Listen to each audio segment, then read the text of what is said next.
Hello friends, welcome to my YouTube channel maths का महासंग्राम में आपका स्वागत है। तो आज की क्लास में हम सीखने वाले हैं सभी प्रकार के गुणनखंड करना। तो गुणनखंड सरल होते हैं, कुछ गुणनखंड कठिन होते हैं। तो हम इस क्लास में सभी प्रकार के गुणनखंडों का अध्ययन करेंगे। तो स्टार्ट करते हैं हम। हमारा पहला क्वेश्चन हमें दिया गया है x² + 9x + 20 का हमें क्या करना है, गुणनखंड करना। सबसे पहले ये समझ लेते हैं कि गुणनखंड का मतलब क्या होता है। गुणनखंड का मतलब होता है, इसमें x है तो x के हमें मान ज्ञात करने हैं। x के हमें क्या ज्ञात करना है, मान ज्ञात करना है। अगर x का मान हमें प्राप्त हो जाता है तो वह इस समीकरण को संतुलित भी करता है। चलिए हम स्टार्ट करते हैं अपना पहला क्वेश्चन। हमें दिया है x² + 9x + 20। तो हमें ऐसी दो संख्याएं पता करनी है, ऐसे दो नंबर्स फाइंड आउट करने हैं जिनको जोड़ने पर हमें 9 प्राप्त हो। क्या हो? जोड़ने पर 9 प्राप्त हो और गुणा करने पर 20 प्राप्त हो। जोड़ने पर जिन संख्याओं का योग 9 आए और गुणनफल 20 आए, तो हमें ऐसी संख्याएं ज्ञात करनी है। ऐसी संख्याएं हम सोचते हैं क्या होती हैं। तो हमें पता है कि 4 पंचे 20 होता है, 4 पंचे 20 होता है और 4 और +5 करेंगे तो 9 होता है। अतः हमें ऐसा ही करना पड़ेगा। तो यहाँ हम x² का x² लिख लेते हैं। 9 को हम क्या लिख सकते हैं, 4 + 5 ब्रैकेट लगा दिया, x लिख दिया हमने। अब 20 को 20 ही लिखा रहने देंगे। अब 4 का गुणा x में करेंगे तो क्या होगा, 4x। 5 का गुणा x में करेंगे तो 5x। कैसे? x का पहले इस पद में गुणा फिर इस पद में गुणा, तो ये हमारा ये वाला आ जाएगा। 20 का 20 लिखा रहने देंगे। तो हमें एक लाइन प्राप्त हो गई है। अब ये थोड़ा सा हमें सरल लग रहा है। हमने पिछली क्लासों में उभयनिष्ठ लेना, कॉमन लेना तो सीखा ही है। तो हम पहले दो पदों में कॉमन ले लेते हैं। तो पहले दो पदों में क्या कॉमन है, x कॉमन ले लिया तो यहाँ क्या बचा, x। यहाँ पे x कॉमन है तो 4। अब कॉमन लेना जैसे कुछ बच्चों को नहीं आता है तो मैं उन्हें कॉमन लेना बताना चाहूंगी। कॉमन लेने का मतलब होता है जिस संख्या को हमने कॉमन लिया है उससे हमें सभी पदों में, जितने पदों से कॉमन लिया उनमें भाग करना। यानी कि जैसे मैंने इसमें x कॉमन लिया है तो यहाँ पे 1x हुआ। अगर इनका गुणा करते हैं तो x² होगा। हमें x का, जैसे कि x का गुणा, जैसे 4x से हमने x कॉमन लिया तो x से भाग देंगे तो क्या बचा, हमें 4 बचा। इसीलिए हमने यहाँ पर 4 लिख दिया। अब हम इन दोनों पदों में हमें क्या कॉमन है, 5 कॉमन आएगा क्योंकि x तो दोनों पदों में है नहीं। x बचा, 5 से भाग देंगे 20 में क्या आएगा, 4। x प्लस इन दोनों को साथ में लिख लेते हैं क्योंकि ये हमें दोनों ही पद समान प्राप्त हो गए हैं। ऐसा कुछ फॉर्मेट हमें प्राप्त हुआ है। अब हम इन दोनों को एक एक करके 0 के बराबर रख के देखेंगे तो x का मान -5 और -4 प्राप्त होता है। हमें होता है। ये कब 0 के बराबर रखते हैं, जब इसके बराबर में 0 हो। आया समझ में? यही हमारा आंसर हो जाता है। नेक्स्ट क्वेश्चन की तरफ चलते हैं। इसको भी हम बड़े आराम से सॉल्व कर लेंगे। अब हमें क्या दिख रहा है कि यहाँ पे S6 है तो हमें ऐसी दो संख्याएं प्राप्त करनी है जिनका गुणनफल 6 हो और योगफल 5 हो। तो हमें पता है 2 तिया 6 होता है तो 2 + 3 कर देंगे, x लिख देंगे 6। अब x का गुणा 2 में करेंगे तो क्या आएगा, 2x। x का गुणा 3 में करेंगे 3x + 6। इन दोनों में कॉमन लेते हैं, x कॉमन आया तो यहाँ x बचा +2। कॉमन का मतलब मैंने बताया है कि भाग होता है। 2x में x से भाग करेंगे तो 2 आएगा। इन दोनों में क्या कॉमन है? इन दोनों पदों में 3 कॉमन है। x प्लस 3 का भाग करेंगे 6 में तो 3 दूनी 6। हमें ये वाला दोनों ही सेम मिल गए हैं, तो इससे हमें पता चल रहा है कि हमारा उत्तर काफी हद तक सही आ रहा है। बस यही हमारा समीकरण का हल हो जाता है। अगर इसके सामने 0 का दिया होगा तो हम इनको 0 के बराबर रख के देखेंगे। x प्लस 3 बराबर 0, तो पक्षांतर करने पर x बराबर -3, इसी प्रकार x बराबर -2, और यही हमारे उत्तर हो जाते हैं। अब हम अपने आगे के क्वेश्चन थोड़ा सा इससे थोड़े टफ क्वेश्चन की ओर चलते हैं।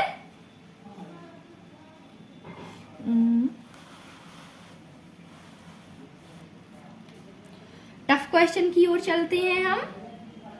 तो हमें टफ क्वेश्चन होगा हमारा x² - 5x - 14, क्योंकि इनमें आप देख सकते हो कि माइनस का चिन्ह है दोनों में ही। पहले किसका था? प्लस का था। तो हमें 14 के ऐसे गुणनखंड करने हैं कि गुणा करने पर 14 और जोड़ने पर 5 आ जाए। तो हम कर लेते हैं। 2 सत्ते 14, तो हमें समझ में आ रहा है 7 - 2 करेंगे, इसका मतलब हुआ हमारा हमें 2 सत्ते 14 प्राप्त हो गया। हमें दिख रहा है कि इसके जो सबसे पीछे संख्या है उसके आगे चिन्ह है माइनस का, तो घटाने पर हमें 5 प्राप्त होना चाहिए। क्या करने पर? घटाने पर हमें 5 प्राप्त होना चाहिए। तो हम 7 दूनी 14, गुणा करने पे 14, घटाने पे हो गया 5। इस तरह से हमने लिख लिया है। ये स्टेप आशा करती हूँ समझ में आया होगा। x² माइनस है बाहर, माइनस का गुणा करेंगे -7x। अब माइनस का गुणा फिर से -2 में करेंगे तो हमें पता है क्या होता है? +2। अगर ये गुणा नहीं आता है तो मैं एक्सप्लेन कर देती हूँ। जब हम माइनस का गुणा, ऐसा ही तो होगा, तो माइनस माइनस क्या होगा? +2। प्लस का चिन्ह हमारा लिखा नहीं जाता है। इसी प्रकार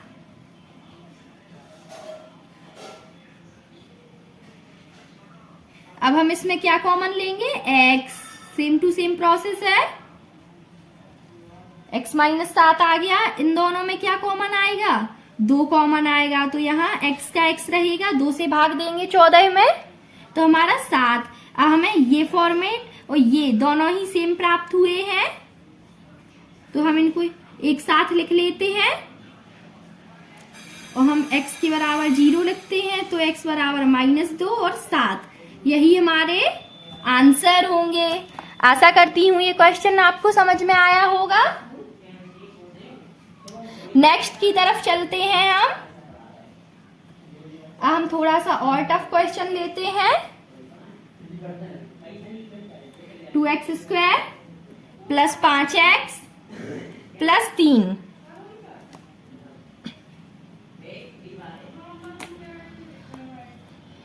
अब इसमें हमें, अब ये वाला क्वेश्चन बड़े ही ध्यान से हम समझेंगे, क्योंकि ये मोस्ट इम्पॉर्टेंट क्वेश्चन है जो एग्जाम में हर बार पूछा ही जाता है। तो इसके लिए हमें क्या करना है? सेम फॉर्मेट रहता है हमारा।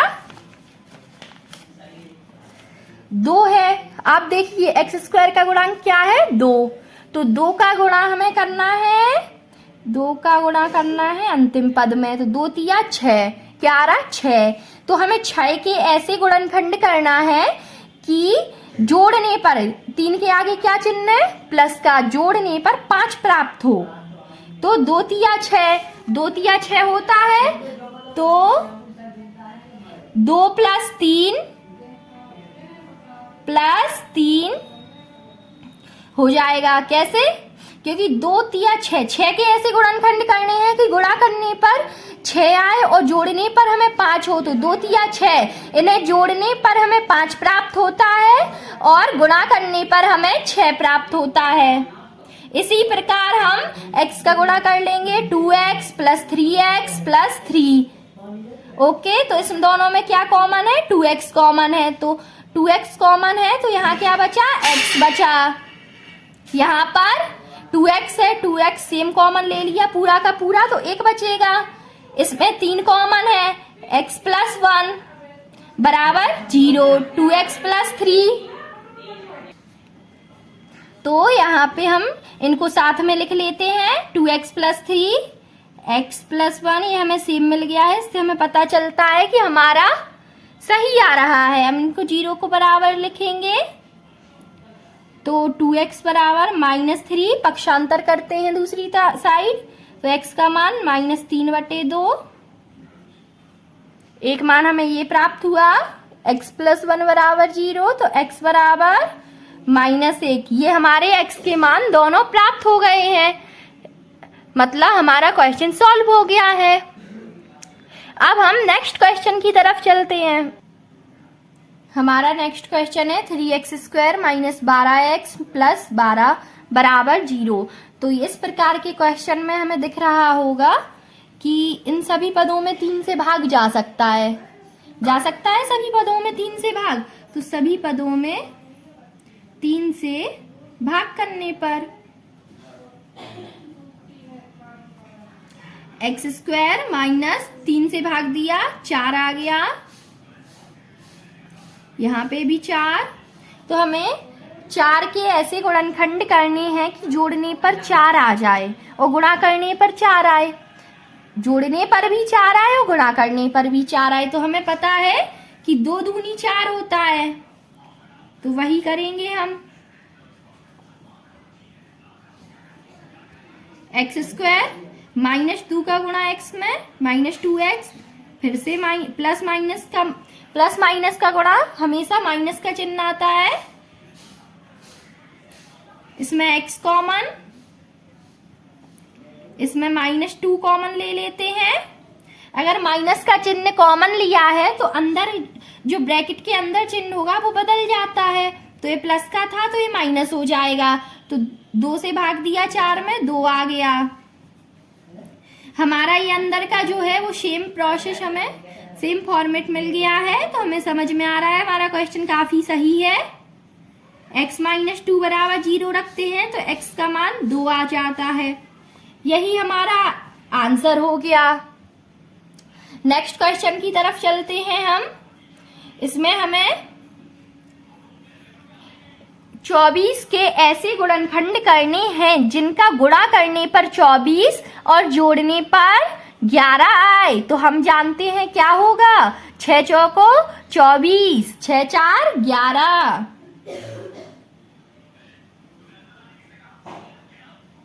यहाँ पे सेम प्रोसेस हमने किया, 6 का गुणा x में 6x, 4 का गुणा x में 4x प्लस 24 बराबर 0। इसमें हमें क्या कॉमन मिला, x प्लस 6।